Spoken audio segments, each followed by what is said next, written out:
Então, boa noite a todos aqui ao vivo. Prazer vocês que vão assistir a aula gravada. Fique à vontade depois para compartilhar as dúvidas lá conosco no grupo. E vamos começar hoje a nossa jornada, continuar, né? Nossa jornada em introdução aos estudos dos sistemas de uniformização da Justiça Federal, no caso específico do nosso querido Juizado Especial Federal. Para quem já me acompanhou lá na inauguração da nossa comunidade, eu fiz aquela famosa aula zero, onde eu fiz uma apresentação bem básica, bem introdutória, para apresentar para vocês o que está por vir. E aqui hoje, nós vamos iniciar a nossa jornada naquele universo, naquele mapa cheio de caminhos, e a minha meta aqui é apresentar o máximo de dicas práticas. Vocês vão ver que eu já mantei aí para vocês um estudo de um processo que nós vamos apresentar, vamos conversar aqui, debater. Antes disso, eu vou apresentar um pouquinho de teoria, para vocês irem conectando, irem pegando o feeling, como é que funciona esses detalhes importantes para a gente iniciar a jornada por essa, vamos dizer, uma terceira etapa, né, no Juizado Especial Federal. Primeira etapa lá, o juízo de piso, depois a turma recursal e muitos ali que ainda nem ingressaram ainda até hoje com pedido de uniformização.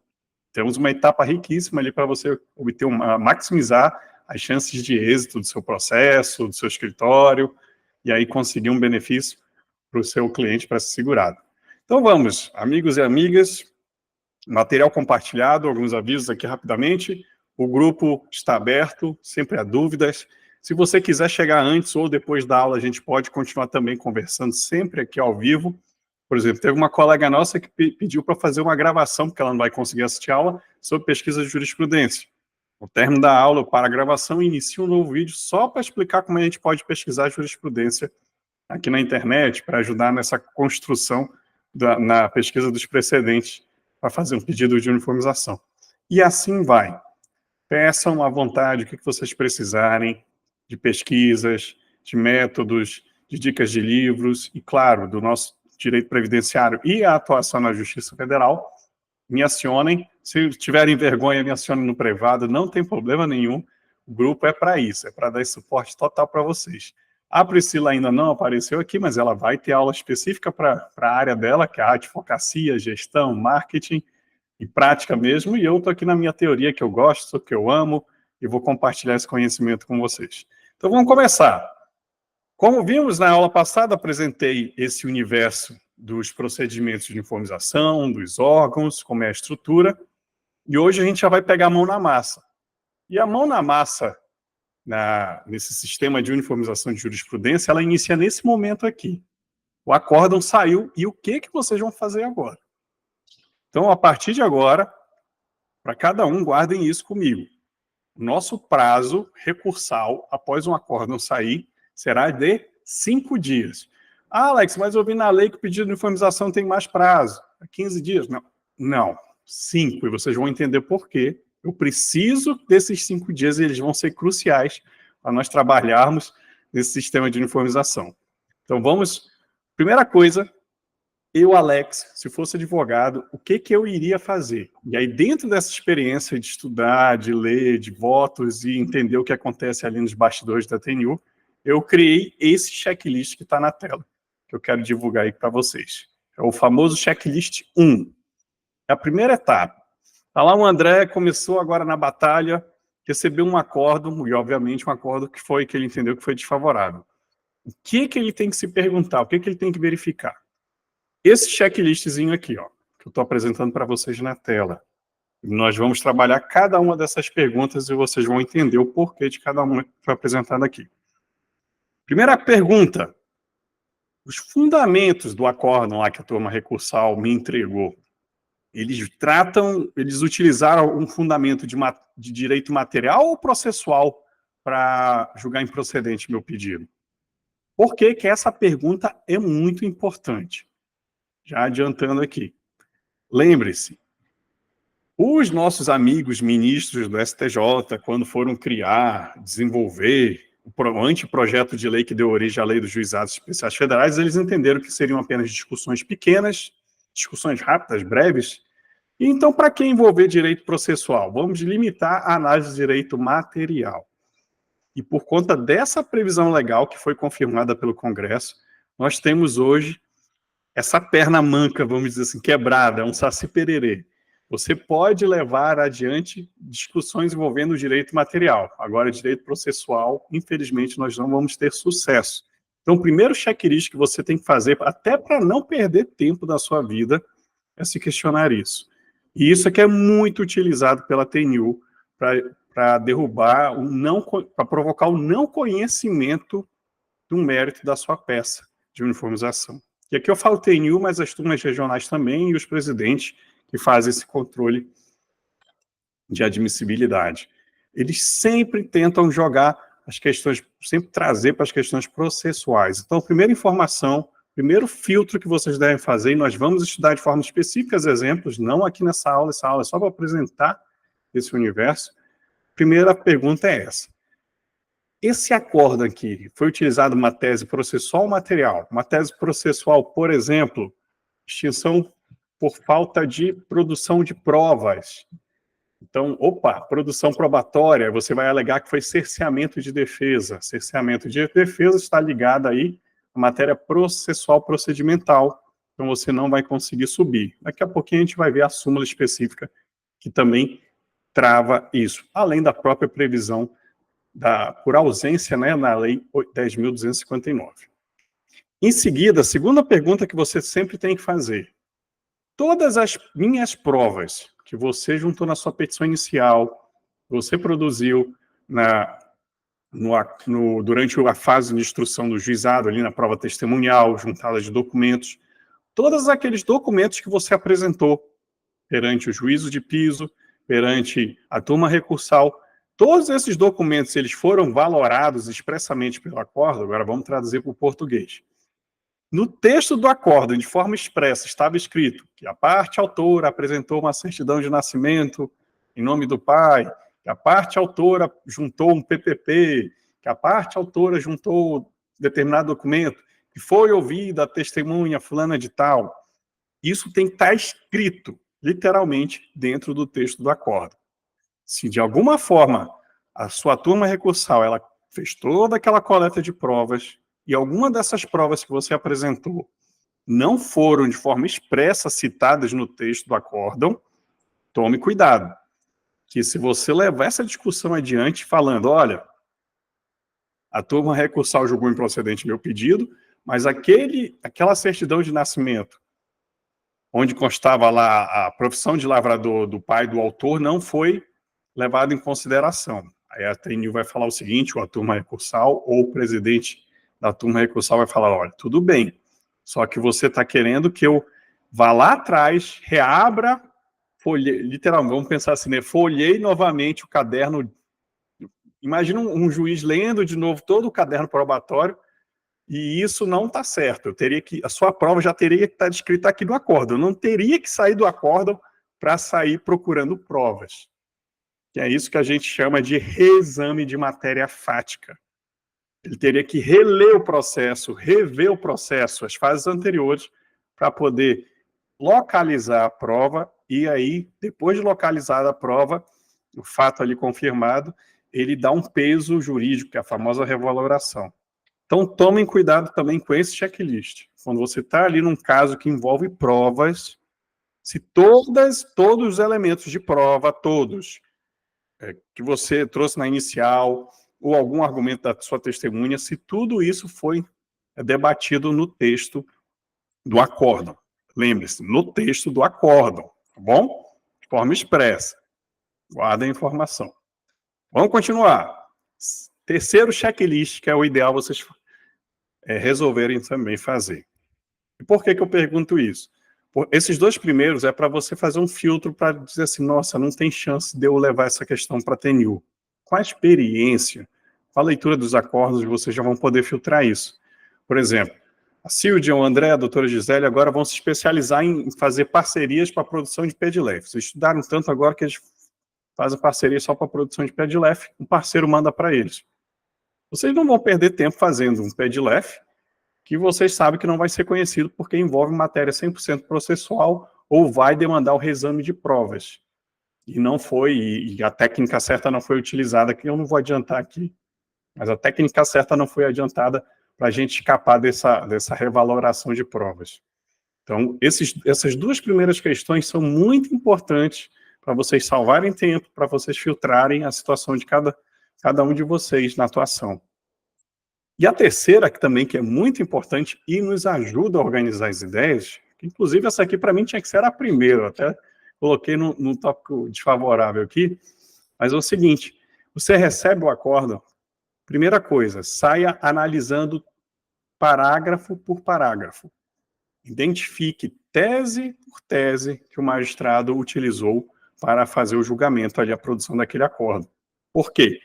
Cada um desses tópicos deverá ser objeto de enfrentamento no pedido de uniformização. Claro que serão os tópicos que atacarem, que ofenderam o direito do seu cliente. Vamos imaginar um acórdão de negativa, de provimento do recurso. Esse acórdão utilizou um único fundamento, que foi a confirmação da sentença por seus próprios e jurídicos fundamentos. Aquela fundamentação per relatione, que o Supremo já validou. Essa discussão, inclusive, em um voto da TNU, eles já consideraram que essa discussão era meramente processual.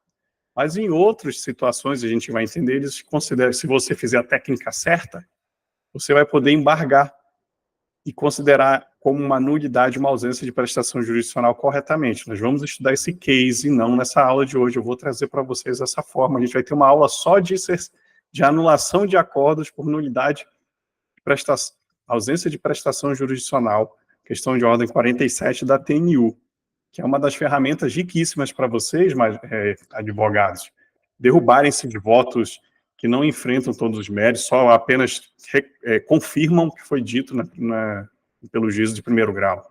E hoje, infelizmente, até pelo volume de processos, a gente está vendo uma péssima qualidade de votos, as turmas recursais que meramente o repetem.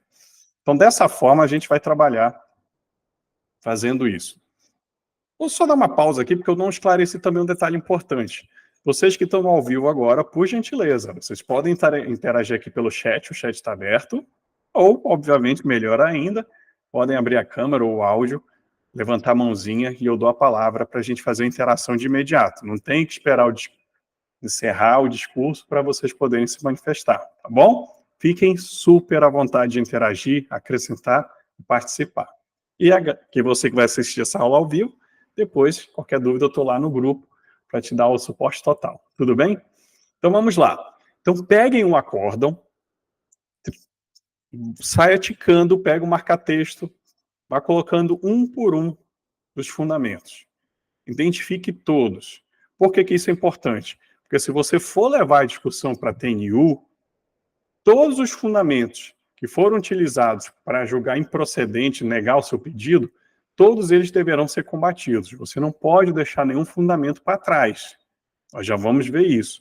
Isso foi uma técnica que foi absorvida dos recursos extraordinários, vindos lá do STJ, da prática do STJ e do STF, e foram adaptadas pela TNU via questão de ordem no dia a dia dos juizados especiais federais. Então, lembrem-se sempre disso.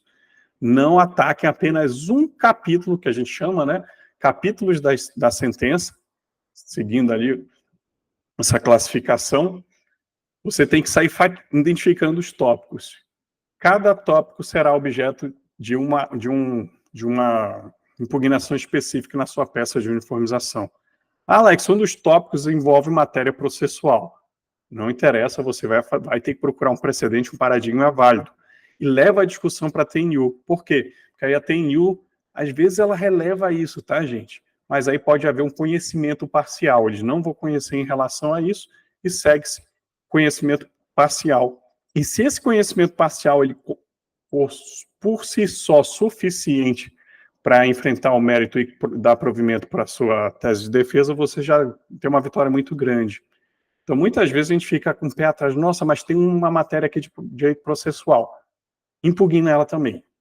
Porque a TNU ele tem uma flexibilização aí. Nessas horas ele traz o princípio da primazia do mérito e passa por cima quando ele vê que no mérito, no tópico envolvendo o direito material, você tem ali o entendimento que vai ser favorável ao segurado ou ao provimento da peça, porque o INSS também age dessa forma, tá bom? Então fica essa dica importantíssima para vocês, isso ajuda vocês a organizar, vocês vão ver, na hora que você dividir o acordo em tópicos, fica muito mais fácil de fazer a pesquisa da jurisprudência.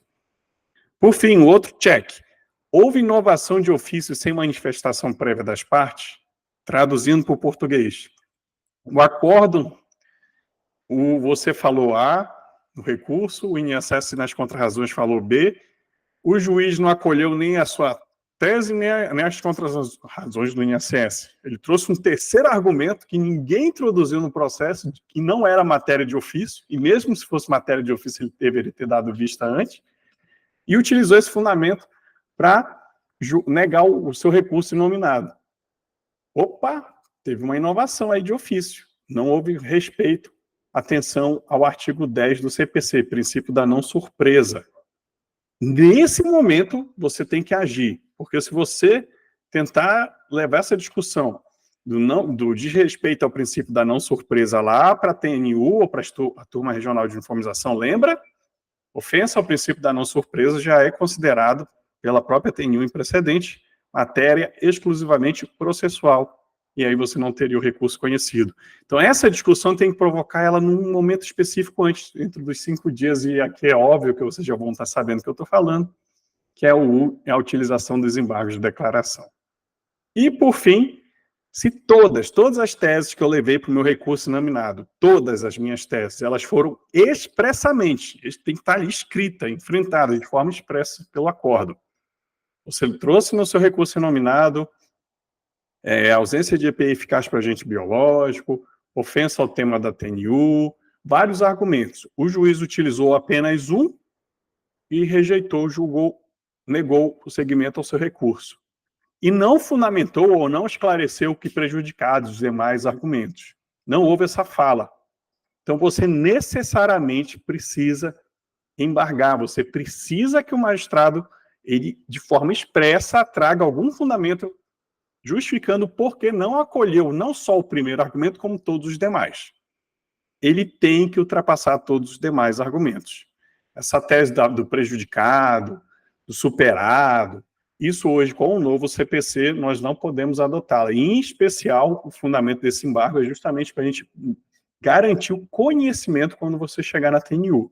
Porque sem essa manifestação expressa, se você deixou algum argumento e o juiz e o magistrado não falou isso no acordo, você só repete esse argumento já lá no pedido de informação, meu amigo, minha amiga, pode esperar um não conhecimento breve, bem rápido. Então, guardem esse checklist. Esse aqui vai ser o nosso primeiro checklist que eu vou pedir para vocês. Guardem isso aqui, porque aqui já vai reunir uma série de informações muito importantes. Primeiro, um filtro, uma forma de organização das ideias. A gente vai fatiar, né, vai destrinchar o nosso acórdão. Segundo, vamos fazer o filtro, matéria processual, reexame de fato. Realmente eu tenho material aqui para seguir adiante. Eu tenho literalmente um direito material, ou seja, um direito material para conseguir seguir adiante. Ou uma ofensa à súmula ou jurisprudência do majoritário do STJ. Vou ter algum desses dois elementos para poder seguir. E isso também já é um filtro da sua atuação. E terceiro, elementos importantes que vão garantir o conhecimento do meu recurso PEDLEF lá na frente, eles se encontram de forma expressa aqui no acordo, ou eu vou precisar fazer algum tipo de complementação, de clareamento das ideias, antes de levar continuar a minha jornada lá perante as turmas de uniformização. Então, são essas 3 etapas que nós devemos seguir quando você recebe o acordo. E essas 3 etapas, como eu falei, elas devem ocorrer dentro dos primeiros 5 dias úteis para você agir. Porque, como eu falei, as 3 últimas perguntas aqui, você só vai conseguir resolvê-las em sede de embargos de declaração. Hoje eu até falo que os embargos de declaração é o recurso mais importante dentro da etapa do pedido de uniformização de jurisprudência. Porque são os argumentos mais utilizados, as questões de ordem recorde, questão de ordem 10, 35 e 36 da TNU, a gente já vai estudá-las, elas são campeãs para provocar o não conhecimento. Você pode ter um mérito campeão que, se superasse a fase do conhecimento, com certeza você ganharia ali, levaria na TNU. Mas por conta desse detalhe técnico procedimental, infelizmente você não passa da primeira etapa, que é a etapa do conhecimento. Então, tá bom? Consolidado aqui esse checklist, guardem com ele, e agora eu vou destrinchar um por um. Essa é a nossa missão de hoje aqui na nossa aula. Então vamos começar com o primeiro. Como eu falei, nesse slide aqui eu quero representar aquela situação. Você pegou o acórdão, destrinchou, fez o jack, fatiou todo o acórdão e, infelizmente, só identificou matérias que envolvem exclusivamente direito processual. Infelizmente, é fim de jogo nessa etapa. A doutora Gisele vai estar lá triste, cansada, saiu da sustentação oral, chateada porque realmente não conseguiu outra tese. Eu brinquei, eu coloquei essa imagem aqui em homenagem à Priscila. Falei, Priscila, é essa cara que tu faz quando não dá para levar adiante? Ela fala, é isso aqui mesmo, a vontade de encher a cara de raiva. Mas tudo bem, tem dias de vitórias e dias que a gente tem que dar uma respirada e segue o jogo. Mas nesse momento aqui, encerra-se o procedimento e qual é a motivação, qual vai ser o argumento que a turma de uniformização ou o presidente, a gente já vai ver, não vai acolher o segmento do teu pedido. Primeiro, a base legal, normativa, está lá no artigo 14. Como eu falei, os nossos gênios do STJ, que imaginaram que apenas questões pequenas iriam tramitar no juizado, entenderam por bem limitar em direito material. Não achei, eu fiz uma pesquisa científica, literalmente, até hoje eu não achei a motivação deles terem excluído a matéria processual. Mas, enfim, é o que nós temos na norma, e por conta dessa previsão se aplica a súmula 43 da TNU. Então, eles não cabe incidente de uniformização e verse sobre matéria processual, ok? Mas lembrem, então hoje nós temos esse detalhe, mas lembre de um detalhe importante aqui nesse aspecto, essa questão de processo. Às vezes, realmente, você vai ter uma matéria, aquela tese que foi apresentada no acórdão, no coração do acórdão, ela é de índole processual. Só que tem um detalhe importante. Às vezes, aquela tesezinha ali de índole processual, ela é contrária a uma súmula ou jurisprudência do STJ. E aqui é interessante, a TNU faz uma divisão. Olhem aqui na tela, artigo 14, nosso caput, faz a citação da interpretação de lei de direito material. No parágrafo 2º do artigo 14, tem a seguinte redação. O pedido fundado em divergência entre decisões de turmas de diferentes regiões, ok? Ou da proferida em contrariedade à súmula ou jurisprudência dominante do STJ, será julgado por turma de uniformização integrada por juízes de turmas recursais, sob a presidência do coordenador da turma recursal. É aqui que é o pulo do gato. Às vezes você vai estar lá no seu acórdão, ela fez o checklist, nossa, eu só achei teses aqui, todas as teses que a turma recursal de origem ela utilizou foram exclusivamente de direito processual. Só que tem um detalhe importante. Esse direito processual está sendo contrário a uma súmula do STJ ou um repetitivo do STJ ou outra jurisprudência dominante definida no PUIO. E isso ocorre muito. Às vezes o STJ, ao analisar matérias previdenciárias, e principalmente até no PUIO, vindo do GF, ele adentra em análise de questões processuais, do tipo, o magistrado deve realizar a realização de prova pericial, tema 1083 do CPC. Então, questões que, num primeiro momento, estariam ali se enquadrando na súmula 43, eu não estou indo pela discussão entre divergência entre turmas recursais. Divergência entre turmas recursais é que tem essa limitação de apenas analisar a divergência na interpretação de direito material. Eu, Alex, advogado, estou indo pelo a segunda hipótese do parágrafo 2º, que é que o acórdão da minha turma recursal, ela ofendeu uma súmula do STJ, não importa se essa súmula é de direito material ou processual, o acórdão da turma recursal ofendeu a jurisprudência do STJ, não interessa essa jurisprudência dominante, e a gente vai ver questão de ordem 5, já adiantei aqui, e essa jurisprudência dominante é de direito material ou direito processual. Então, esse tópicozinho azulzinho aqui, eu coloquei esse bilhetinho para vocês no slide, é para chamar a atenção disso. Tá bom? Então, vez ou outra, a gente vai ter uma pacificação de jurisprudência previdenciária ou de uma outra área, né, da Justiça Federal, em matéria processual feita pelo STJ. E aí você pode utilizar isso para provocar o conhecimento. Como isso tem que ficar bem claro, faça essa organização na peça de vocês. A gente vai ter a aula aqui só de redação de PEDLEF e no PED a gente vai trabalhar essa hipótese. Tudo bem? Então guarda essa dica aí, que às vezes a gente fica triste, está lá enchendo a cara, e você poderia pesquisar a jurisprudência do STJ, é claro que também não é uma missão fácil, mesmo em matéria processual, mas uma jurisprudência que estaria dentro dessa tese de jurisprudência dominante, um embargo de divergência, um PUIO, ou mesmo um repetitivo, né, que muitas vezes a gente pode conseguir trazer informações dele aqui para o nosso pedido de uniformização. Tudo bem? Fechamos aqui a primeira etapa do primeiro checklist, por isso a informação, né, da questão processual. Segunda hipótese de game over, do processo encerrar ali e a gente não continuar nossa jornada pelo aquele caminho de uniformização. Como eu falei, quando os fundamentos do meu acordo, eu fiz o jack, destrinchei lá, né, tudinho, fatiei, tchu, só achei matéria de reexame de matéria fática, só provas. EPI, a discussão sobre EPI eficaz, que a prova testemunhal não foi suficiente, não achei nada que pudesse me auxiliar. Da onde é que a TNU se fundamenta para afastar esse tipo de discussão? Tudo nasceu em 1963, aqui até só uma historinha para vocês. Tudo nasceu em 1963, quando na época o STF, e na época não existia o STJ, por isso que até hoje essa súmula é citada pelos dois órgãos, o STF na época ele fazia o papel do intérprete da lei federal e o guardião da Constituição, num órgão só.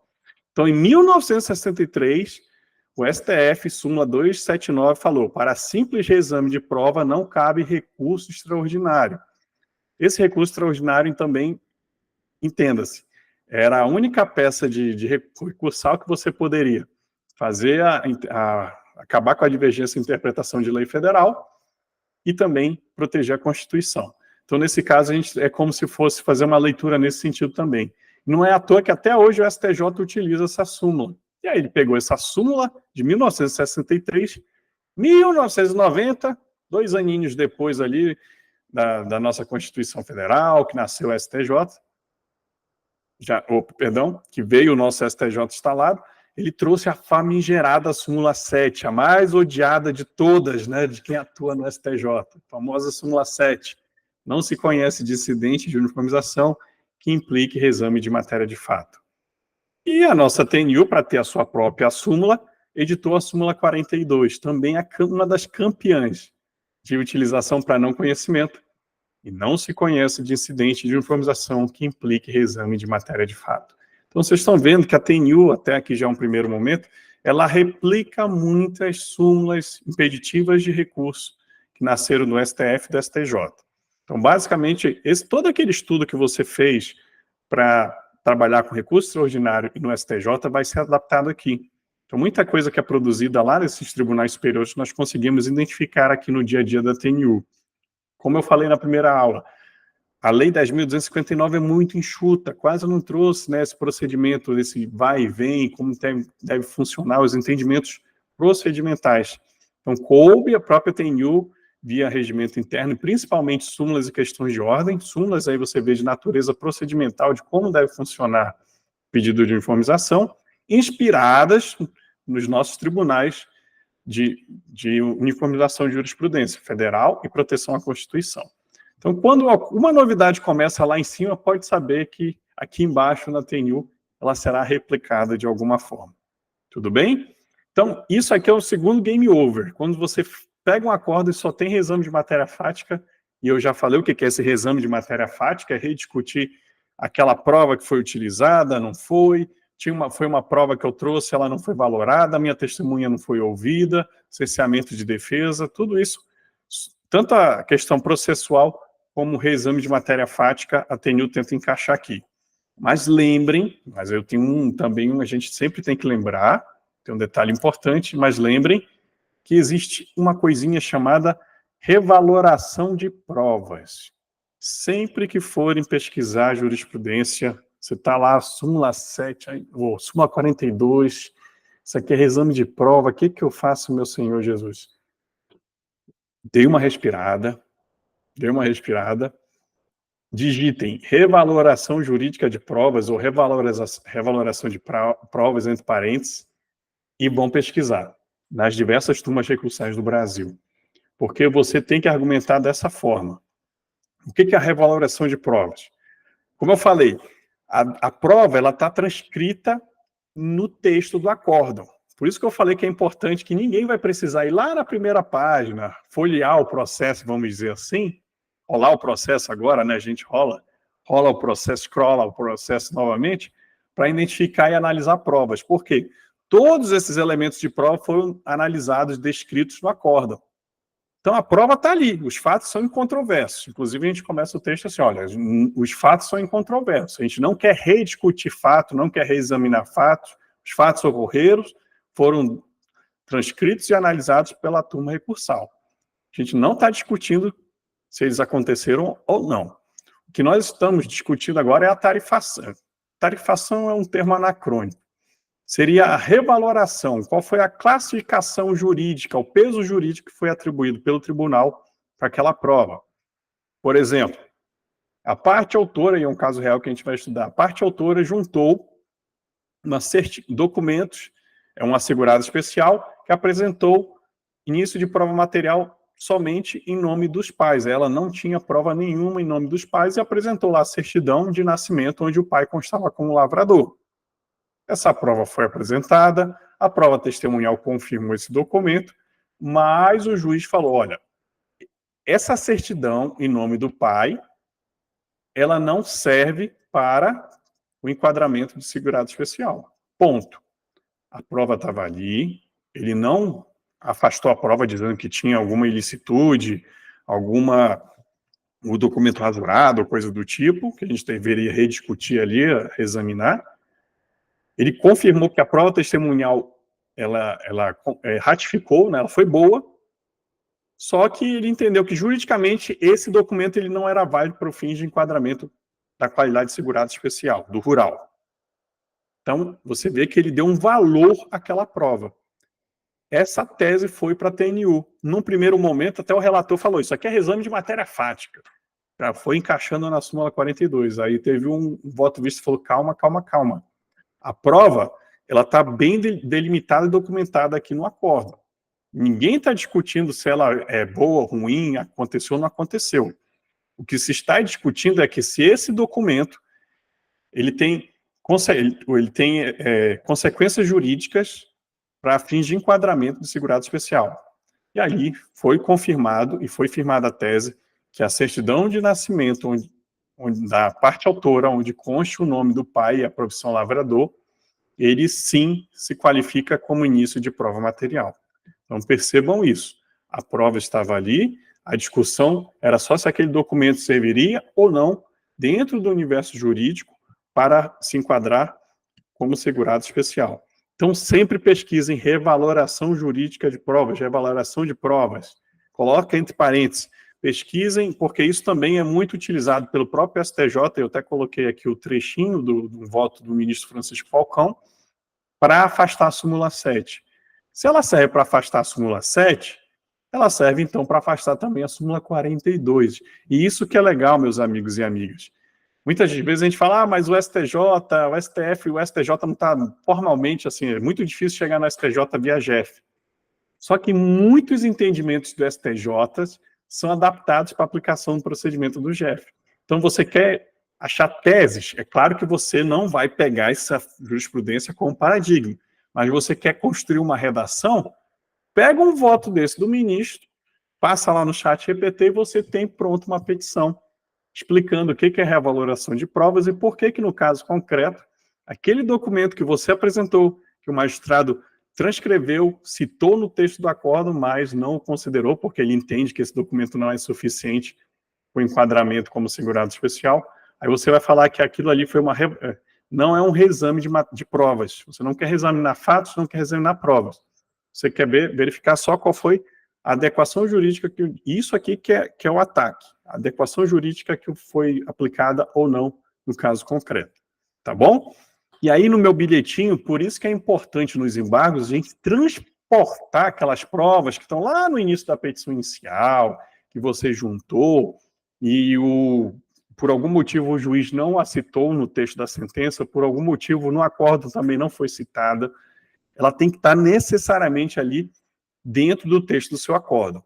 Se ela foi omissa, pelo menos você, desde o início, você veio embargando, falando, eu estou trazendo uma prova e ela não foi apreciada, Ah, mas vai ser cerceamento de defesa, Alex. Isso aí que você está falando é matéria processual. Calma. Mas se você vem trazendo nos embargos, desde o início, você vai provocar aí a anulação do acordo por ausência ou negativa de prestação jurisdicional. Se negaram a analisar uma prova e desde a origem você vinha pré-questionando essa discussão, tentando provocar essa manifestação expressa do juízo pela ferramenta dos embargos. Tá bom? Então, peguem também essa dica, é muito importante esse termo, revaloração da prova. Então, é o segundo, superando o segundo game over. Em seguida, dentro do nosso checklist, aqui eu quero começar a apresentar para vocês as nossas questões de ordem. Como eu falei na primeira aula, a nossa querida TNU, ela não tem a Lei 10.259, mais uma vez, é muito enxutinha. Então, alguns procedimentos, algumas orientações a vocês, profissionais advogados, que atuam perante a TNU, têm que ser dadas, isso tem que ficar bem claro de alguma forma. A norma não trouxe, então nós vamos criar uma ferramenta onde nós vamos declarar como nós vamos analisar o PEDLEFs e todos esses procedimentos perante a TNU e automaticamente as turmas regionais de uniformização. Por isso foram criadas as questões de ordem. Então é muito importante para vocês, caros advogados, dominarem as questões de ordem e dialogarem com elas na peça. Você chega numa peça falando sobre uma questão de ordem, isso enriquece muito e facilita muito a vida do assessor que vai minutar aquilo. Experiência própria. Ah, e também é importante, não falei isso aqui para a gente na nossa conversa. Tudo aquilo que pode ser utilizado para provocar um não conhecimento do seu PEDLEF, você tem que trazer nas suas contrarrazões. Porque quem às vezes vai estar lá do outro lado vai ser o procurador do INSS, né? Que todos os advogados, eu não tenho nenhum procurador aqui ainda na nossa comunidade. Então, todos os argumentos que podem provocar você, qual é a sua missão nas contrarrazões? Ah, Alex, é só repetir a minha petição inicial ou defender a sentença do juiz. Não façam isso. Vocês querem fazer uma excelente contrarrazão, a gente vai ter aula só disso também. Façam o seguinte, tudo isso que eu falando aqui, aplicação da súmula 43, da súmula 42, ofensa a várias questões de ordem, ausência de pré-questionamento, tudo isso que eu estou alertando vocês, vocês devem pegar também essas falhas provocadas pelo INSS e apresentá-las em sede de contrarrazões. Aquela história. O remédio, numa dosagem além da devida, ele se torna um veneno. Aqui é o mesmo raciocínio. Eu estou apresentando remédio para vocês não caírem aí na falha, no erro de evitarmos aqui o não conhecimento, mas se ele for utilizado de outra forma, ele é um veneno para o pessoal do INSS e uma vitória para vocês, para provocar o não conhecimento de vários PEDLEFs que certamente, se fossem chegar até o mérito, eles seriam providos, mas aí você consegue derrubá-los na fase de conhecimento. Então fica a dica aqui também, tá bom, gente? Então todo conhecimento que está sendo utilizado para o bem, ele pode ser utilizado para o mal, vamos brincar assim, tá bom? Então vamos lá. Nessa etapa aqui, fiz o meu checklist, eu venci aquelas duas primeiras perguntas do checklist. Agora eu vou para a terceira. Quantos fundamentos, tópicos, capítulos temos desfavoráveis no acordo? A partir daqui, por que eu coloquei essa imagem? Nós vamos começar a utilizar uma ferramenta muito importante para desarmar essas bombas que foram inseridas ali no acórdão. Essas omissões que a turma recursal, esse não fazer da turma recursal, Se você não desarmar, é uma bomba para você, porque se você não desarmar agora, não sanar agora, quando você levar a discussão lá para a TNU ou para a TRU, eles vão levantar e dizer, olha, tudo bem, o mérito estaria até ok, mas você não pré-questionou, essa matéria não foi expressamente objeto de manifestação pela turma de origem e diversas outras situações. A primeira situação que eu quero evitar é essa aqui, ó, da famosa súmula 283, que ela lá, uma súmula antiga também, da época que o STF abrangia as duas funções, o STF e do até então STJ. Súmula 283 vai falar o seguinte: é inadmissível o recurso extraordinário quando a decisão recorrida assenta em mais de um fundamento suficiente e o recurso não abrange todos eles. Traduzindo, eu julguei a turma não conheceu do seu recurso, por quê? O segurado não apresentava capacidade para o trabalho e, além disso, ele não possuía qualidade segurada na data do início da incapacidade. Você achou um tópico específico para enfrentar somente a ausência de qualidade segurada na data do início da incapacidade, mas esqueceu de também questionar a possível existência de incapacidade pela incapacidade social, que já tinha idade avançada no local de residência, ofensa à súmula da TNU, por exemplo, a 78, o estigma social. Você não levou esse segundo tópico, ele passou batido. Aí o que o relator vai fazer quando ele olhar isso? Eu digo, legal. O relator, a primeira coisa que ele vai fazer é destrinchar. Lembra que eu falei para destrinchar o voto? O relator vai fazer isso. Por quê? Porque ele quer identificar se você não caiu aqui na questão de ordem número 18 da TNU, que é um Ctrl-C, Ctrl-V da súmula 283 do STF. Por isso que eu coloquei a setinha para dizer de onde ela nasceu. Que fala o seguinte: é inadmissível o pedido de uniformização quando a decisão impugnada tem mais de um fundamento suficiente e as respectivas razões não abrangem todos eles. Então está explicado aqui por que você tem que fatiar o seu acórdão, pegar tira por tira e enfrentar cada uma delas, se você tem, claro, mais de um fundamento, justamente para fugir da questão de ordem 18. Da mesma forma, se o INSS ele ataca só um fundamento e esquece de falar dois que foram favoráveis à sua tese, nas contrarrazões, o que você vai falar? Pelo não conhecimento do PEDLEF do INSS, por ofensa à questão de ordem 18 da TNU. O INSS ele apenas enfrentou o argumento A, mas você percebe que tem o argumento B, o argumento C e o argumento D, que, de forma autônoma, por si só, eles provocam também no caso, a procedência, né, o acolhimento do pedido. Então, guardem isso aqui. Por isso que é importante a gente ter esse exercício de fatiar o acordo. Fazer o jack, eu vou apelidar de fazer o jack do acordo, que aí vocês vão guardar para sempre essa imagem dessa técnica de organização, tá bom? E como é que a gente supera isso aqui, Alex? Essa questão, isso aqui realmente é o jack, não tem outra, a gente tem que trabalhar tudo isso na nossa construção. Aqui a gente consegue desarmar essa primeira bomba. Não esqueçam de combater todos os fundamentos. Por favor mesmo. Tá bom? Vamos prosseguir. Outra coisinha aqui, que é a segunda frase, que eu quero mostrar para vocês. Houve inovação de ofício sem manifestação prévia das partes? É aquela pergunta que eu fiz lá. Foi uma matéria que, inclusive, não era de ordem pública. E mesmo a matéria de ordem pública, ela deveria ter sido apresentada previamente para vocês. Da onde nasceu a construção de uma outra questão de ordem que vocês têm que guardar? É que eu quero que vocês evitem, não caiam nessa armadilha, nessa bomba. Aqui é uma combinação de duas súmulas. A primeira, a súmula 282 do STF.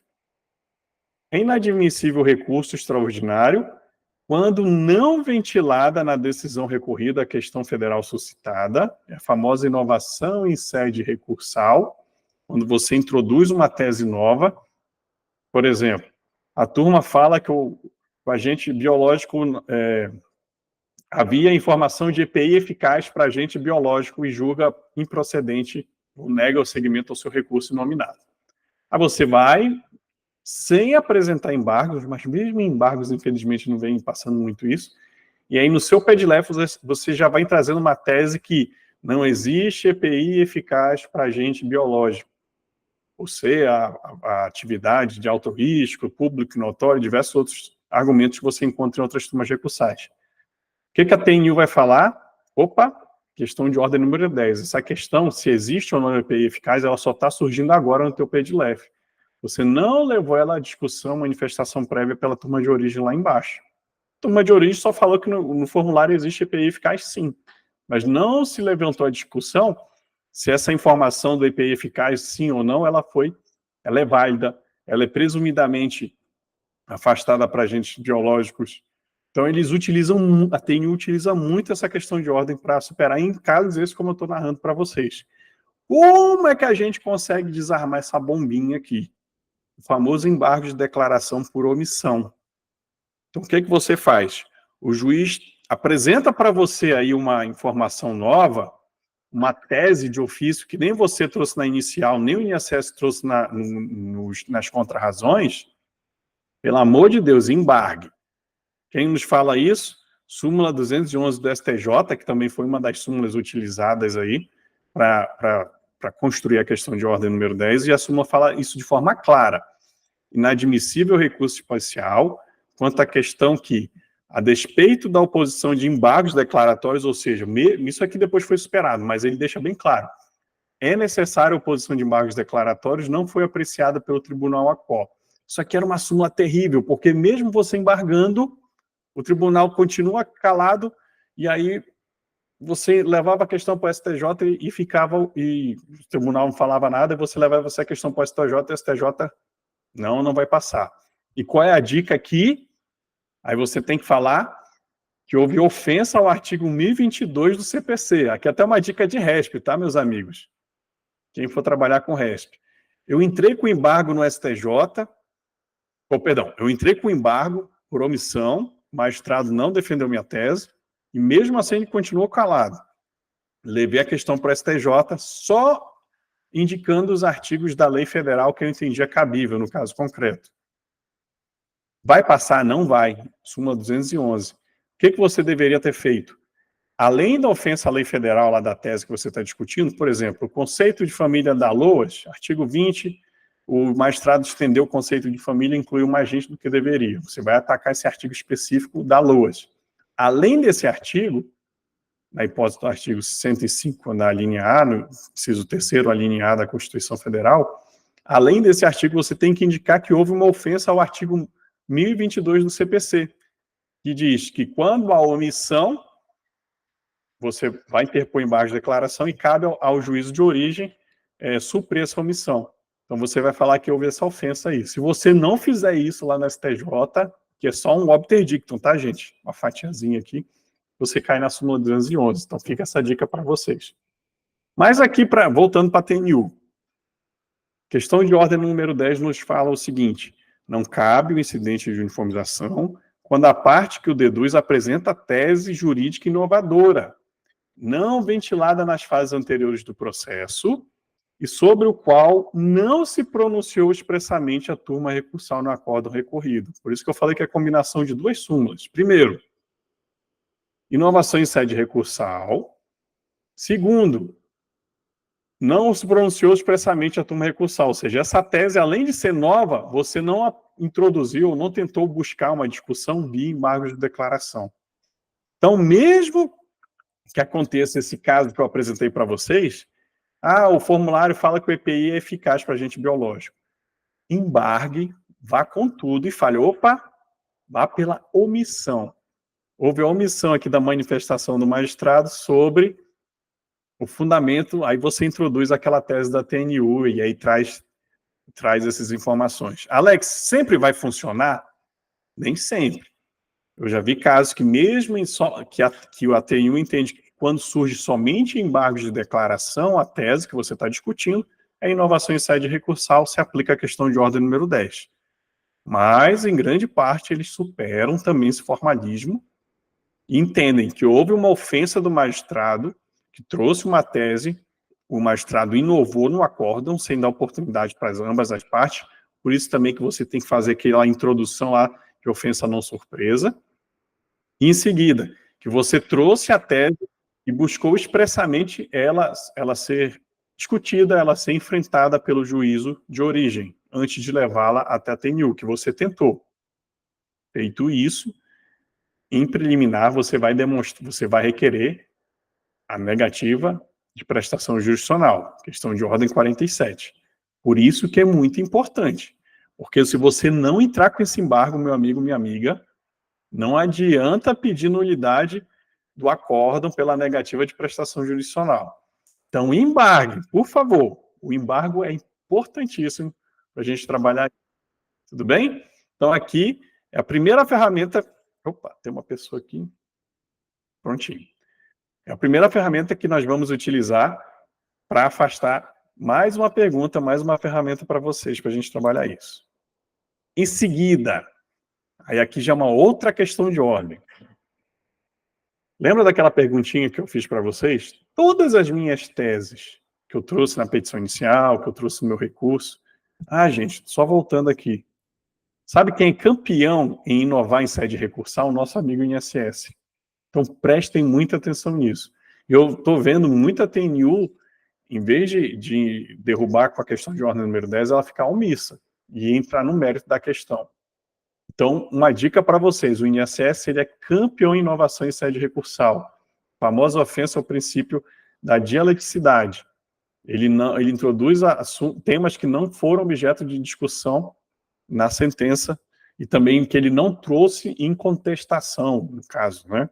E aí você derruba isso aqui na TNU pela questão de ordem número 10. Então, preste atenção, como eu falei, o remédio também, o alerta, né, que eu dei, ele também pode ser utilizado como uma ferramenta, uma arma, para vocês derrubarem os PEDLEFs do INSS.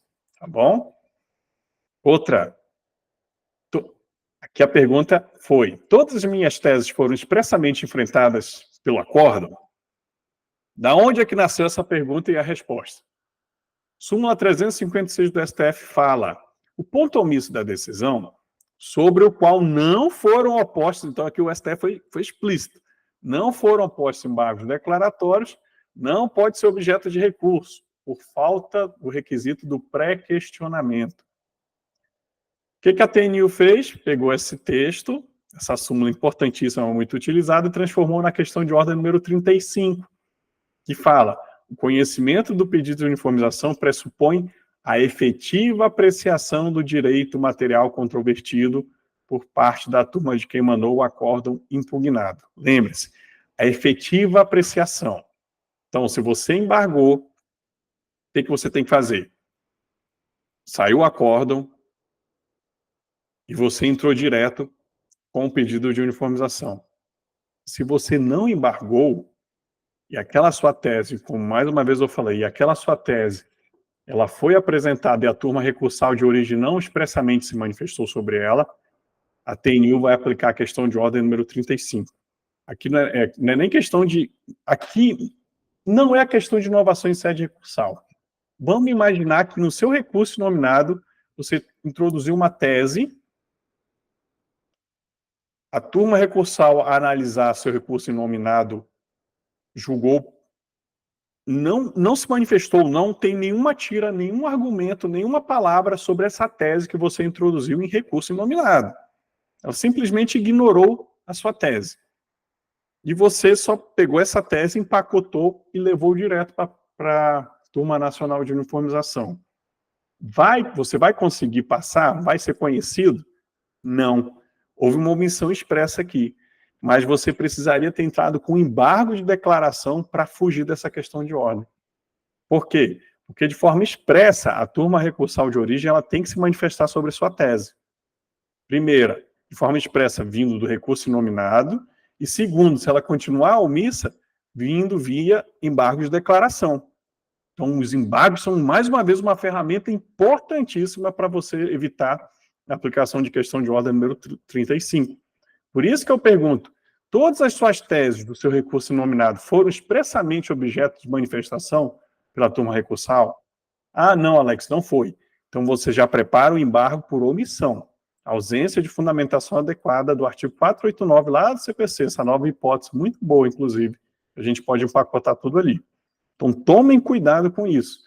Porque se você passar direto e não fizer esse meio de campo, esse embargo aqui, você cai na questão de ordem 35, que é o que o STF fala em pré-questionamento. E não tem aqui o tal do pré-questionamento tácito. A gente tem que fazer essa estrutura. E outra, além de fazer o embargo, quando você for redigir a petição do PEDLEF, e a gente vai trabalhar isso, você já tem que começar com uma preliminar, a tese da negativa de prestação jurisdicional. Por quê? Qual é a nossa intenção? A TNU, ela quer que a turma de origem expressamente se manifeste sobre sua tese. Então, a TNU, literalmente, ela anula o acordo e fala, ó, volta lá para baixo, vocês aí embaixo expressamente se manifestem sobre essa tese aqui que o doutor André trouxe no recurso nominado, que ele embargou e mesmo assim vocês continuaram quietos. Falem, por favor, se manifestem sobre essa tese dele. Feita essa manifestação, o processo depois, se a turma não der provimento, aí você tem que aí tem um segundo momento, que é no caso, a gente vai ter que apresentar um novo pedido de uniformização. Mas a gente vai chegar lá, vai chegar nessa fase mais avançada, tá bom? Então, nesse momento, eu quero só que vocês entendam que existe a questão de ordem 35, em que aspecto ela tem que ser utilizada e qual é a ferramenta que a gente tem que utilizar, que no caso é o embargo. Vamos agora, dando continuação à jornada. O André, isso mesmo, André, a turma recursal obrigatoriamente deve apreciar todos os pontos. Ponto. Não preciso falar mais nada, perfeito. Vamos seguir. Todas as minhas teses foram expressamente enfrentadas pelo acórdão. Além da súmula 35, da questão de ordem 35, também foi desenvolvida a questão de ordem 36. Na mesma sessão, a TNU trouxe essas duas. A questão de ordem número 36 fala que a interposição dos embargos de declaração para fins de pré-questionamento faz-se necessária somente quando a matéria não tenha sido apreciada a despeito de previamente suscitada. É justamente aquilo, é o casamento, né, que a gente tinha feito da anterior. Se você trouxe essa tese no recurso inominado, e a turma de origem, obviamente, se fundamentou sobre ela, para que você vai entrar com embargo de declaração para fins de pré-questionamento do artigo? Não precisa. Inclusive, o artigo 1025 do CPC deixou isso bem claro. Se de forma expressa está no acordo, uma fundamentação para a tese que você trouxe, você não precisa entrar com embargo só para pré-questionar o artigo tal, como antigamente a gente fazia. Não precisa. Embargo de declaração somente se você trouxe a tese em recurso nominado e a turma recursal, ó, falou uma palavra sobre ela. Aí sim, eu tenho que entrar com recurso nominado para escapar da questão de ordem número 35. Perfeito? Isso é uma soma, né, que eles fundiram a súmula 356 do STF com a 211 do STJ e aí chegaram nessa conclusão, a questão de ordem 36. Então, a questão de ordem 36 fica bem claro, é nesse sentido. Você não vai sair fazendo embargo a fim de pré-questionamento de uma coisa que já está no texto do acordo. É isso aqui que eles querem dizer. Mas, por favor, se você trouxe a tese, repito, e não está no texto do acordo, embargue, tá bom? Porque senão você fica no meio do caminho com a questão de ordem número 35. E, por fim, mais uma vez, eu queria chegar nesse momento aqui, porque todas as minhas teses foram expressamente enfrentadas pelo acórdão, é para a gente provocar a anulação dele, caso a turma de origem não se manifeste, mesmo depois de você tendo embargado, que é a questão de ordem 47 da TNU. Essa questão de ordem é recentíssima. No caso de omissão expressamente impugnada em embargo de declaração na origem, olha aqui, então se você não entrar com embargo de declaração na origem, tchau. Admite-se a anulação do acórdão, o meio de pedido de uniformização, que aí é a questão de ordem 17, desde que apresentado paradigma válido no sentido da tese defendida. Isso aqui é uma inovação recente agora, de 2023, do ano passado. Antigamente, como é que funcionava a nulidade do acórdão por negativa de prestação jurisdicional?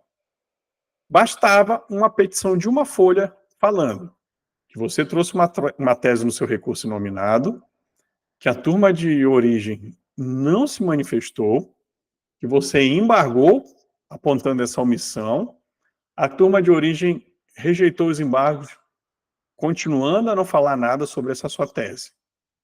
Feito isso, o que você faria? Você entrava com o pedido de uniformização com uma folhinha só, do pedido de anulação do acordo por ausência da devida prestação jurisdicional.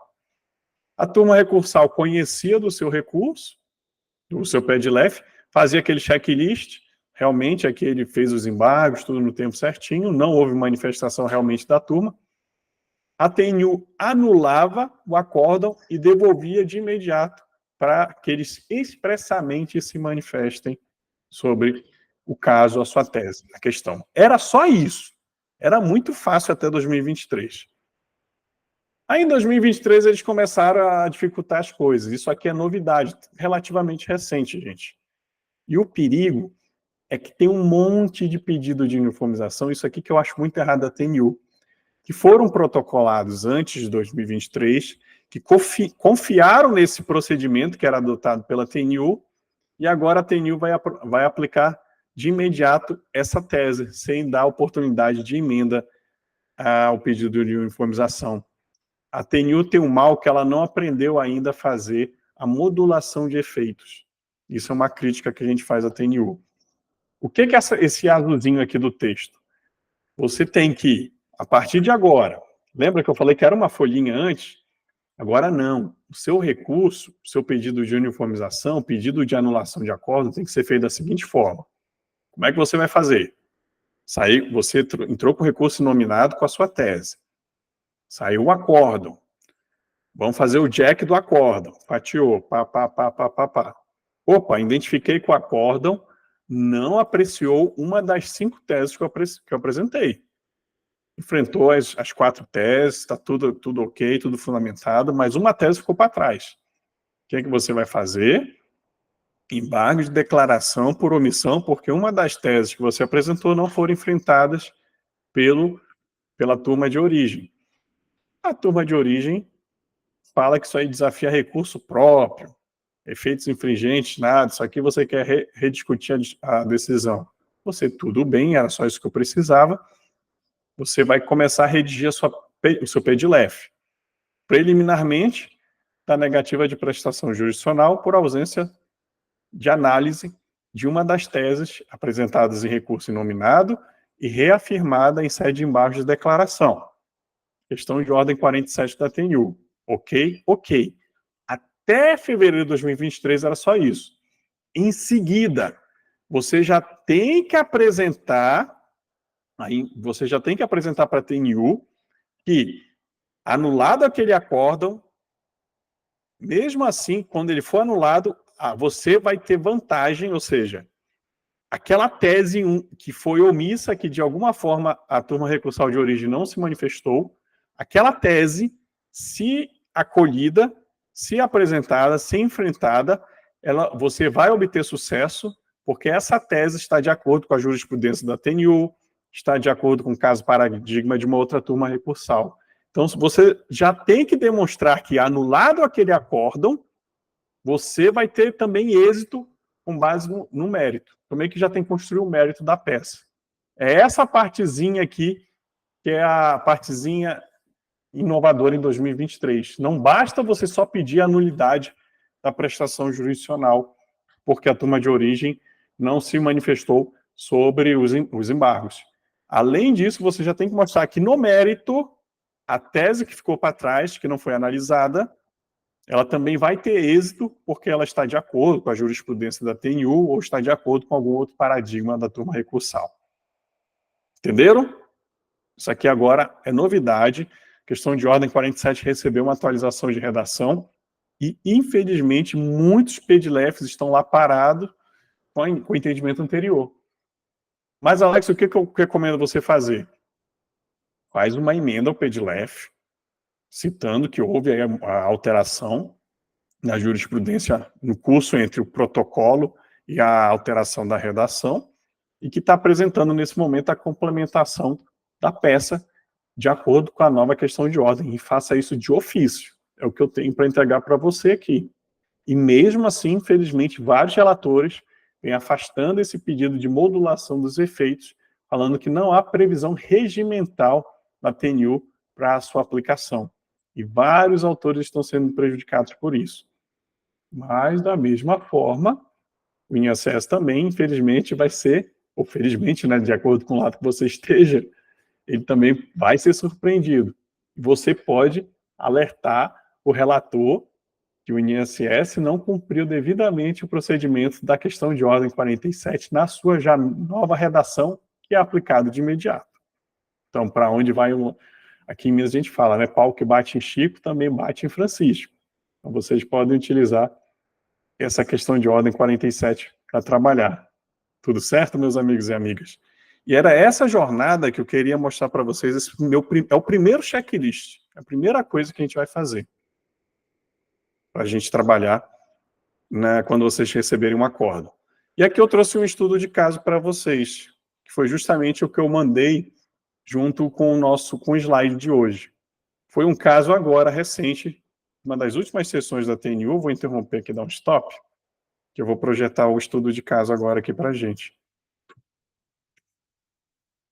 Só um minutinho. Nossa, agora que eu vi o Dr. Joube aqui, que ele pediu o link da aula. Deixa eu pegar aqui o...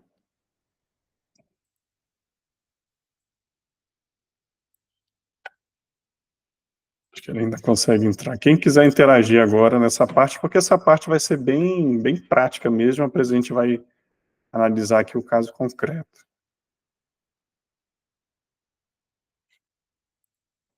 Abrindo aqui.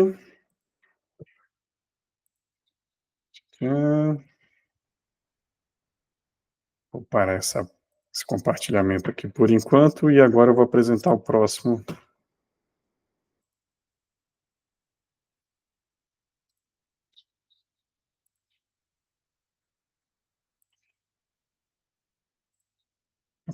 Rápido.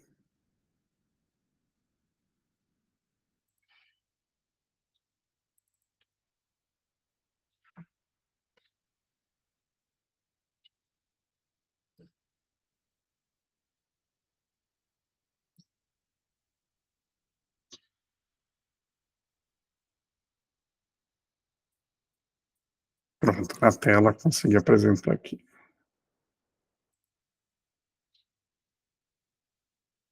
Vocês conseguem ver aqui essa tela? Acredito que consigo. Perfeito, sim. Ótimo, pronto. Esse aqui foi um processo da sessão, essa sessão foi agora, salvo engano, foi de setembro ou agosto. Isso foi um caso concreto que chegou na TNU. Só verificar aqui. Só um minutinho. Foi agora, foi na sessão de setembro, perfeito. Esse aqui foi agora, da última sessão de setembro. Tá bem novinho esse processo. O que eu quero mostrar para vocês aqui? Eu baixei o inteiro o teor dele. Esse processo trata de auxílio reclusão, benefício de auxílio reclusão. Foi a sentença, julgou aqui improcedente o pedido, porque o autor, não, julgou procedente o pedido, perdão, dando o benefício, considerando que foram preenchidos aqui na origem todos os requisitos, né, que é a baixa renda e a qualidade de segurado do instituidor e de dependente aqui dos requerentes. Então, o benefício foi concedido, o nosso querido INSS entra com recurso inominado. Perceba que o INSS é bem sintético, né, nos recursos aqui, literalmente foi uma folhinha. Qual foi a tese do INSS? Perda de qualidade de segurado do instituidor, no caso do auxílio reclusão. Foi só isso que o INSS trouxe, que ele não tinha qualidade de segurado na data da prisão. O processo foi para a terceira turma recursal de São Paulo, salvo engano, que até da Luciana. Essa Luciana Ortiz, inclusive, estava até na TNU. Ela ainda está, salvo engano. Não, já foi substituída. O processo foi para a turma recursal da TNU. Vamos fazer o jack? Está aqui. Trata-se de pedido, formulário de auxílio reclusão, relatório. Eu não estou com a minha canetinha aqui para fazer o fatiamento. Vou pegar minhas cores aqui. Juiz singular julgou procedente o pedido, relatório, voto. A questão debatida no recurso é a perda da qualidade segurada. Esse foi o primeiro argumento que eles estão utilizando aqui para tratar. Aí cita o inciso 2º, eu gosto muito de marcar os artigos de lei citados, porque eles nos auxiliam também na construção do pedido de uniformização. É uma coisa que a gente traz lá do RESP, foi uma hipótese que, infelizmente, a lei não trouxe, que era a ofensa da lei federal, que é muito fácil de conhecer RESP com essa ofensa de lei federal. E no juizado nós não temos. Mas aqui ele citou esse artigo, então aqui é a primeira tese, a tese toda está orbitando em torno desse artigo da lei. Traz a previsão, e aí aqui ele vem matéria fática. Opa, matéria fática. Vou colocar aqui que aqui ainda está vinculado ao tema perda de qualidade, mas olha, ele vem falando de datas, em consulta ao CNIS, consta que o último vínculo de emprego foi encerrado em 2013, posteriormente ele foi beneficiado do auxílio-doença, nota ainda que houve prisão anterior, então ela vem trazendo vários fatos. Os fatos são incontroversos. Então a gente não vai discutir aqui, houve prisão anterior, não, na verdade ele não foi preso, o vínculo foi em 2015, não, na verdade foi em 2014, erro material, tudo isso aqui é matéria fática, mas que está consolidada no texto. Se você tenta desqualificar esse fato, dizer que ele não existiu, ou existiu de outra forma, aí é reexame de matéria fática, a gente não conseguiria levar. Então, pronto. Dessa forma, considerando o período de graça do artigo 15, ele ainda está no artigo 15, manteve a qualidade segurada após o livramento. Assim, até a data da primeira reclusão, não possuía qualidade segurada. Tampouco mantinha a qualidade segurada, logo a sentença deve ser mantida. Posto do provimento ao recurso do INSS para julgar improcedente o pedido inicial. Então, vocês podem perceber aqui, fazendo o nosso jack, que ele utilizou, o acórdão utilizou apenas um fundamento, que foi a ausência da qualidade segurada do recluso na data da prisão. Pronto. Eu deixei tudo marcadinho de amarelinho aqui, não teve nenhum outro tipo de argumento. Então, eu sei que é isso aqui que é o coração de um eventual futuro recurso. Só que você vê que ela está introduzindo informações novas. E o que o advogado fez aqui e fez de forma correta? Ele embargou. Então, aqui vem um advogado embargando. Ele vem falando do cabimento. Isso aqui, gente, da tempestividade. Eu até defendo que hoje a gente não precisa colocar tempestividade em embargos quando você está tratando de processos eletrônicos, porque o próprio sistema faz a verificação da tempestividade. Salvo, nós vamos estudar isso aqui, salvo, muito do seu salvo, se você quer comprovar a queda do sistema, por exemplo, PJE fora do ar, alguma coisa que provocou a prorrogação do prazo. Aí você vai criar um tópicozinho da tempestividade, mostrando, juntando a certidão de indisponibilidade do sistema, fazendo as referências às resoluções específicas das prorrogações do prazo. Nós vamos estudar isso aqui também, tá bom? E aí você conta um pouco, fez aqui uma sinopse fática. Hoje o ChatGPT já faz isso, inclusive, de forma automática para você, eu vou ensinar como fazer. E aí, da decisão embargada. O que ele apontou da contradição? Que logo a sentença deve ser mantida, só que logo em seguida, esse aqui é um caso clássico de contradição. Contradição dentro do próprio texto do acórdão. A sentença deve ser mantida, mas julgo improcedente. Mas a minha sentença foi de procedência, vê até que a minha reação foi, espera aí, isso aqui tem coisa errada. Aí ele já apontou aqui uma contradição. Pronto. Além disso, ele mostrou aqui que as provas são favoráveis ao pedido inicial. Isso aqui é reexame de matéria fática. Isso aqui ele já está querendo introduzir um segundo argumento. Só que isso aqui foi importante, ó. Ele trouxe um fato que o próprio MPF já tinha introduzido, foi a questão de houve a situação de desemprego. Então, houve a prorrogação da qualidade segurada especial para além dos 12 meses. Perdão, de qualidade segurado para além dos 12 meses, pela questão de desemprego. Então, teve um argumento novo que eu coloquei de verdinho. É isso aqui, ó, que já foi introduzido nos autos, lá no parecer do Ministério Público Federal, o juiz não se manifestou.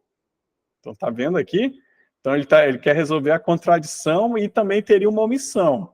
Apesar do advogado ter falado só contradição, mas aqui, contradição, que é esse primeiro erro aqui evidente, e em seguida essa omissão, que o juiz, Ele entendeu que não houve qualidade segurada porque ela foi apenas de 12 meses, mas ele não verificou que no caso concreto, e já havia essa informação nos autos, que havia uma informação de desemprego involuntário, provoca aí 24 meses de proteção. Aí o relatório vem, falando nisso, vem o nosso embargo de declaração, vou pegar meu amarelinho aqui, falando que está ok, que os requisitos foram cumpridos.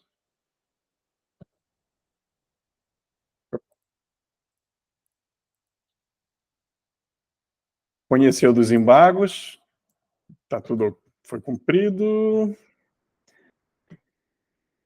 De fato, verifico, ela falou, a relatora reconheceu que houve um erro material, a questão de datas. Logo, a sentença deve ser mantida e ante o exposto do provimento dessa forma onde se lê. Logo, a sentença deve ser mantida, leia-se, logo a sentença deve ser reformada. Então, ela corrigiu o que ela chamou aqui de erro material. Foi a frase que estava incorreta. Não mais, aí ela continua com o segundo argumento. Aí ela já fala que, visto que já não tem mais nenhuma hipótese de vícios, visto que a questão posta em juízo, qualidade segurada no momento da prisão, foi examinada no aresto, de forma bem fundamentada. Aí usa aqui uma redação padrão, falou da súmula 356, que... E aí acolheu os embargos apenas para corrigir o erro material. Então vocês percebam aqui que esse segundo julgado, em hipótese alguma, se manifestou, lembrem?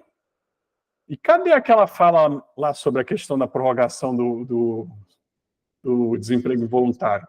Ela corrigiu esse erro, essa contradição foi corrigida, mas e essa daqui? Ela continuou omissa. Então o que aconteceu?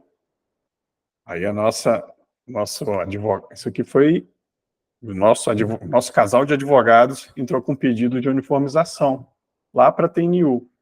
Está prontinho aqui um pedido, as razões, trouxe a síntese, falando toda essa situação, demonstração do cabimento. Eles já citaram aqui que a decisão da quinta turma de São Paulo, ela viola o entendimento da TNU, demonstração de cabimento, citou a decisão. Quero ver se eles falam sobre a negativa de prestação jurisdicional. É interessante que eles não citaram, e a TNU de ofício, identidade de matéria fática, e eles não citaram, foi de ofício pelo relator. Interessante. Eles foram já atacando a questão dos 24 meses. Feito isso, veio a decisão de inadmissão. Daqui a pouco vocês vão entender que é aquela história. Você nunca faz um PEDLEF sem já fazer o agravo respectivo, meu amigo, minha amiga. A gente vai ver isso aí no nosso mapinha daqui a pouco. O que eu quero mostrar para vocês aqui, o recurso não merece admissão. Eles entraram com embargo de declaração da inadmissão. Eu vou saltar isso aqui porque não é interessante para a gente.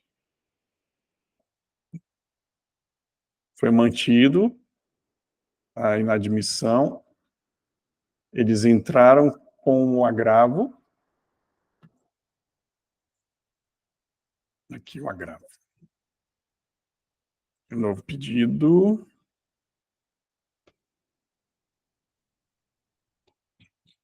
Estou saltando, amigos e amigas, só para chegar nesse ponto aqui. Eu quero que repetiu. Aqui, agravo nos próprios autos. Aí o processo sobe para o ministro-presidente da TNU.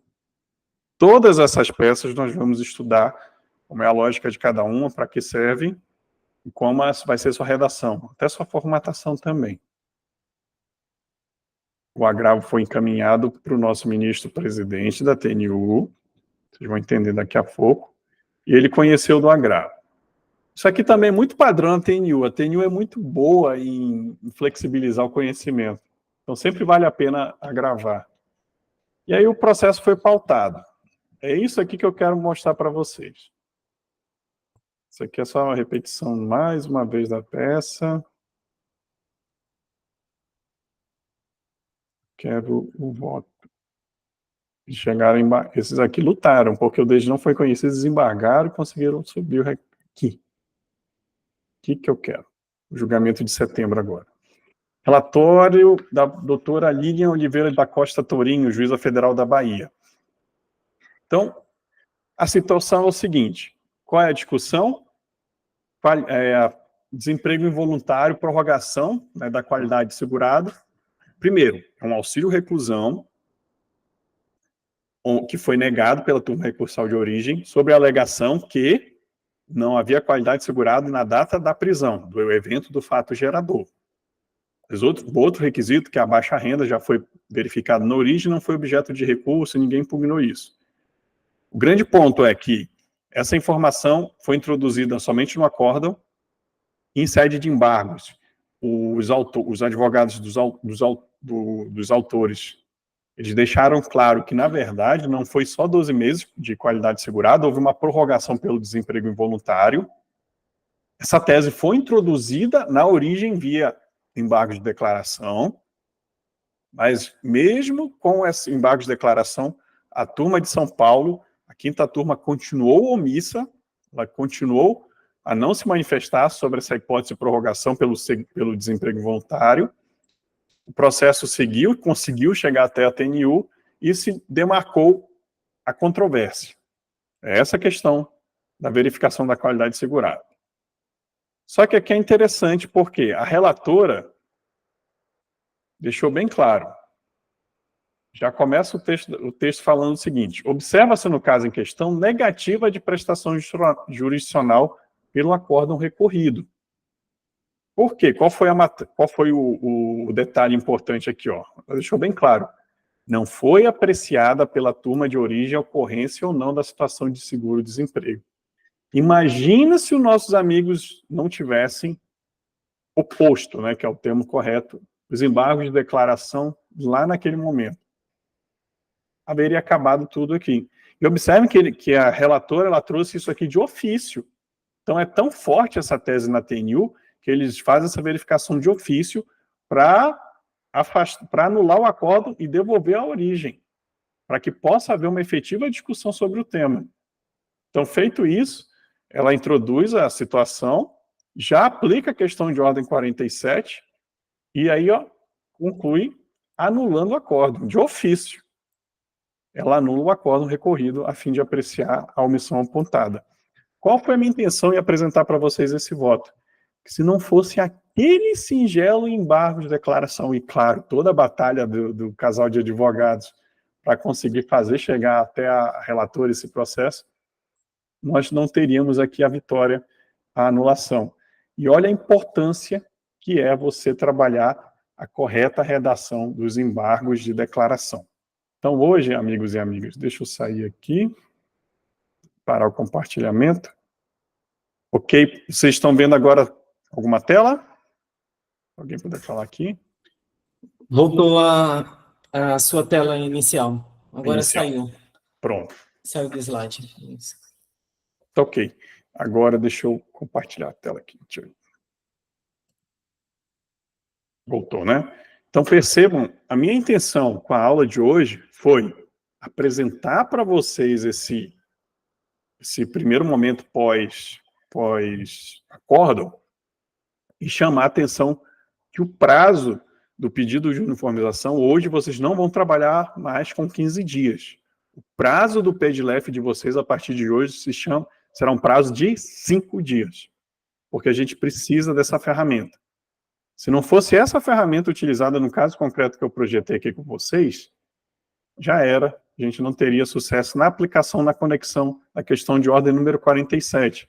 E percebam que a questão de ordem número 47, até de ofício, os relatores a suscitam para poder anular. Então, você só consegue ativar a questão de ordem número 47 se você faz um embargo lá atrás.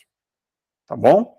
Então, tomem cuidado com isso. Por isso que a importância que eu digo da ferramenta chamada embargos de declaração. E na próxima aula, nós vamos praticar somente redação. Na verdade, na próxima aula não, vou deixar dever de casa para vocês. No decorrer dessa semana, no nosso grupo, eu vou apresentar para vocês diversos casos, diversos exemplos de embargos produzidos e vou colocar situações de pedir, olha, vamos produzir, eu quero que vocês produzam dentro do possível, ou se você já tem pronto, um embargo de declaração, para a gente trabalhar essas situações num caso concreto.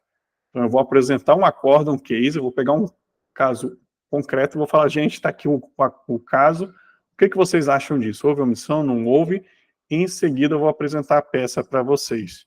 Eu vou gravar, para não deixar muito longa a aula de segunda, eu já vou gravando durante a semana situações onde eu vou estar redigindo um acórdão, um embargo de declaração, conforme as orientações, os termos, o texto que é exigido pela TNU. E aí vai ser produzida a peça, eu vou fazer a formatação, e aí ela já vai direto para a nossa biblioteca de peças judiciais. Percebam que eu não quero apenas colocar um modelo e jogar lá. A intenção até nessa minha proposta do grupo Premium, na verdade da minha mentoria para vocês vocês vão ter acesso a um modelo de peça e uma aula explicando a lógica daquela peça, por que ela foi redigida daquela forma, em que caso se aplicou. E eu vou provocar vocês durante a semana no decorrer do grupo. Porque às vezes esses encontros ao vivo aqui são tão rápidos e eu não quero realmente não quero levar até 10 horas da noite igual uma aula de pós-graduação. É que a gente tem uma dinâmica mais leve, mais tranquila.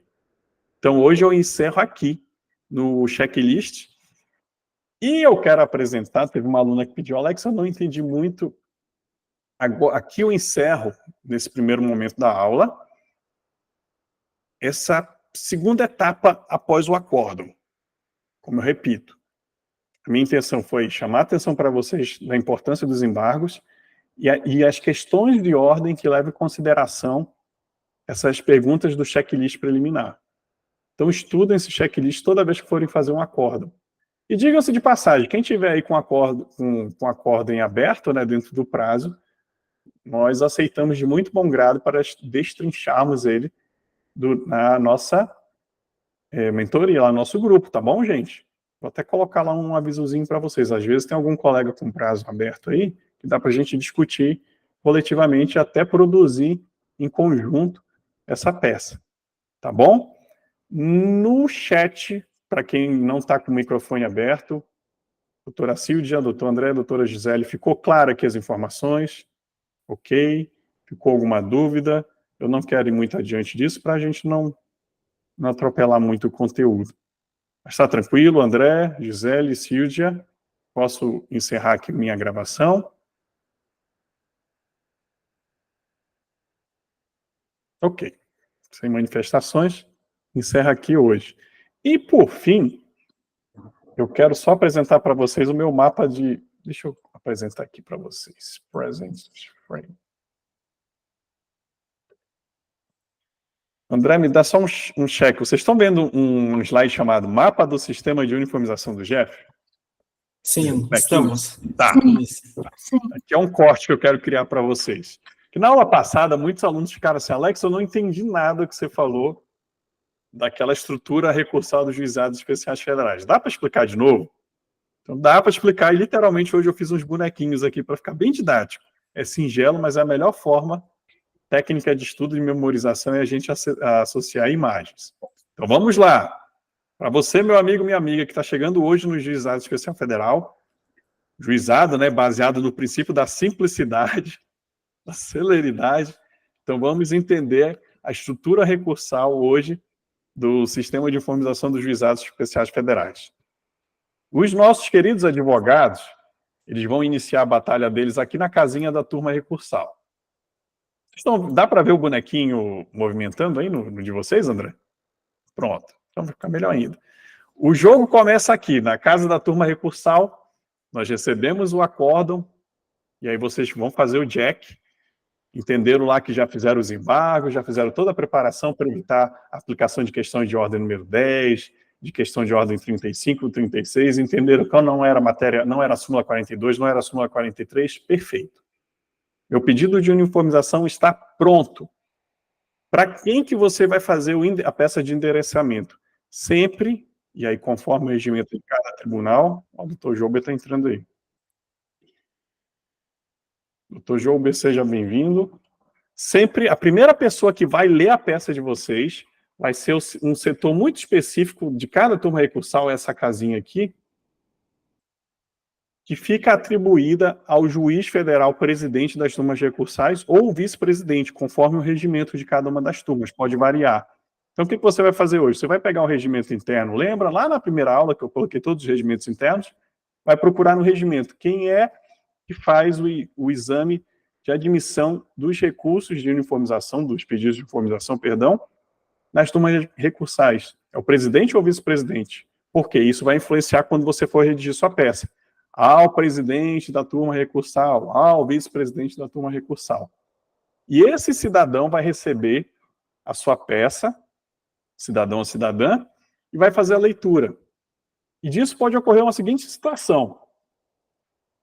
Ele pode devolver o processo aqui para a turma recursal, falar assim, não, realmente esse advogado tem razão, essa advogada tem razão, e eu vou devolver o processo para que a turma recursal de origem se retrate, adeque o processo ao entendimento da TNU. Então ele pode fazer essa devolução. E a turma recursal vai falar, não, realmente nós erramos, tem aqui uma jurisprudência que foi esclarecida pelo nosso juiz-presidente, nós vamos dar provimento ao recurso. E aí o pedido de uniformização já é resolvido aqui, não precisa nem ir tão longe. Só como praxe, né, tem uma segunda hipótese.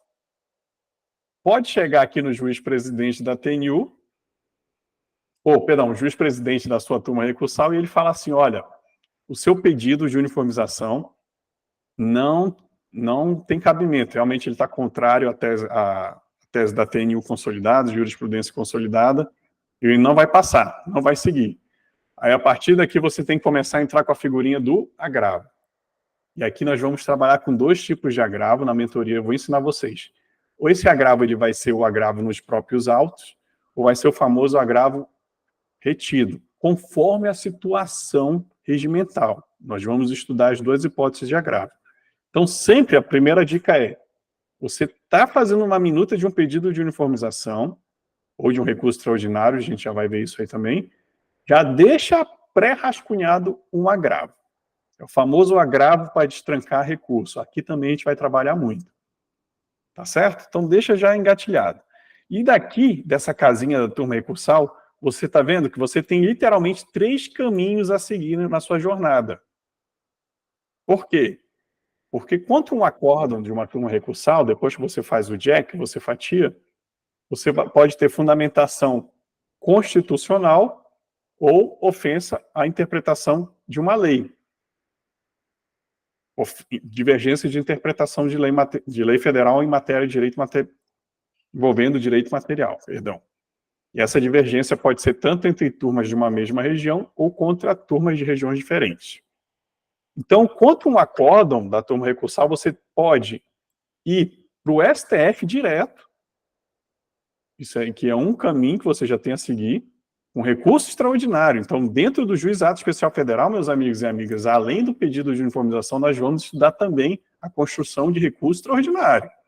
Você já pode sair contra uma turma recursal, você já pode ir direto para o STF. Olha que interessante.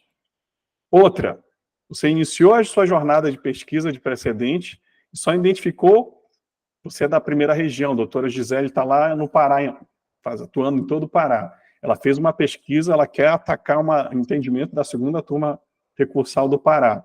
Pesquisou, só achou jurisprudência de turmas recursais da primeira região onde ela está atuando. Ela pode ir para a TNU? Não, nós vimos isso na primeira aula. Porque na TNU, somente turmas de regiões diferentes. Então, o único caminho que ela teria aqui seria para TRU. Deixa eu fazer aqui o caminho, ó, tá vendo o bonequinho mexendo? Então, ela vem aqui para essa casinha, que é a turma regional de uniformização. A turma regional, no caso, ela também pode ser interposta ao mesmo tempo, a gente viu isso na questão de ordem, é quando você está lá pesquisando jurisprudência e você fala, nossa, eu achei uma jurisprudência ótima, eu estou aqui em Belém e achei uma perfeita lá na turma recursal de Brasília. Eu vou perder essa oportunidade de uniformizar e pegar essa tese de Brasília e acolher um pedido? Não, claro que não. Aí você pega e conecta aqui. A TRU, quando você entra na região da TRU, quem vai estar lá te esperando é o desembargador federal presidente. Então, o desembargador federal, a única hora que aparece um desembargador aqui dentro da estrutura do TRF, é um desembargador federal presidente que ele vai fazer aquele exame prévio também de admissibilidade antes de mandar para o pleno da TRU. Aí o que ele vai fazer? Ele vai admitir, vai dar provimento e manda o processo de volta para a origem, ou senão ele fala, não, isso aqui eu vou admitir e encaminhar para o plenário, ou ele vai negar monocraticamente o segmento. O que você vai fazer? Dá para entrar com agravo aqui? Não tem previsão de agravo interno. Essa decisão de negativa ela é irrecorrível. Isso aqui é uma das coisas mais revoltantes. Então, esse ato do desembargador federal presidente da TRU tem o uso da figura do agravo interno aqui. Mas muitas vezes não, grande maioria não vem sendo conhecido. Esse agravo interno contra a decisão monocrática que não admite o recurso de pedido de uniformização regional. Aqui na TNU também isso também está acontecendo. Então, isso aqui é a estrutura da TRU. Mas vamos dizer que você conseguiu passar da fase de conhecimento e a TRU analisou o teu pedido. Da TRU, você pode ir direto para o STF contra o acordo da TRU. O acordo da TRU foi produzido e tinha um capítulo lá que envolvia matéria constitucional. Então, você pode ir direto para o STF, ou você entende que aquele acordo da TRU, da primeira região, por exemplo, ele está em divergência de interpretação de um acórdão lá da turma regional do Paraná, da 4ª região. Então, opa, regiões diferentes. Então, eu posso ir, sabe para onde? Aqui, para a casinha da TNU.